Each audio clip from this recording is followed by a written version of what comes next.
Welcome to Alpha. The Razzies don't need to wait until the end of the year to anoint a winner for 2017. The Golden Turkey Awards should be republished with a new cover. Eurotrash is back, while sci-fi will need to lick the wounds for a while. That's what The Hollywood Reporter critic Todd McCarthy has to say about Luc Besson's new sci-fi epic, Valerian and the City of a Thousand Planets. The reviews are in, and overall, they're not exactly out of this world. Valerian is an adaptation of a French comic and stars Dane DeHaan as the adventurer Valerian and Cara Delevingne as his partner Laureline. The film is considered a big gamble for Luc Besson, who has dreamed of making the film for decades, back to his Fifth Element days. Sizzle reels and trailers at conventions around the country over the past year have wowed with their effects, but according to the reviews out Monday, the dazzling 3D isn't enough to win over many critics. All right, back to those critics. The Hollywood Reporter's McCarthy continues his review with some sharp words for lead DeHaan, who he says has starred in two of the most egregiously bloated misfires of the year. Those misfires, A Cure for Wellness, and now this.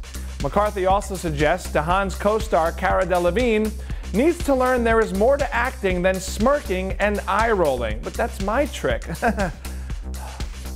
P.S. McCarthy adds, Rihanna should pretend this never happened.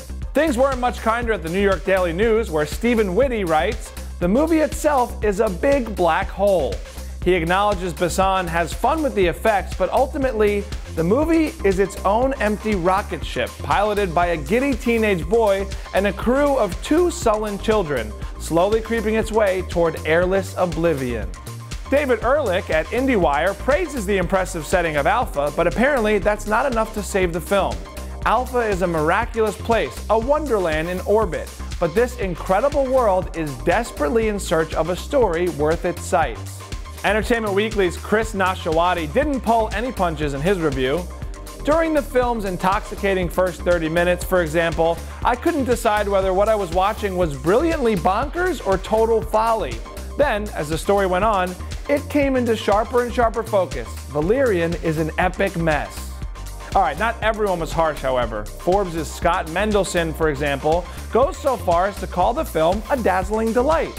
Praising the special effects, he compares the feel of Valerian to other sci-fi classics such as Star Wars and Guardians of the Galaxy.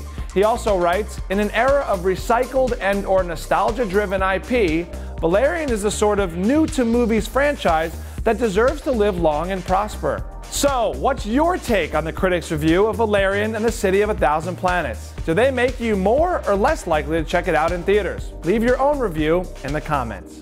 For the Hollywood Reporter News, I'm Paul Costabile.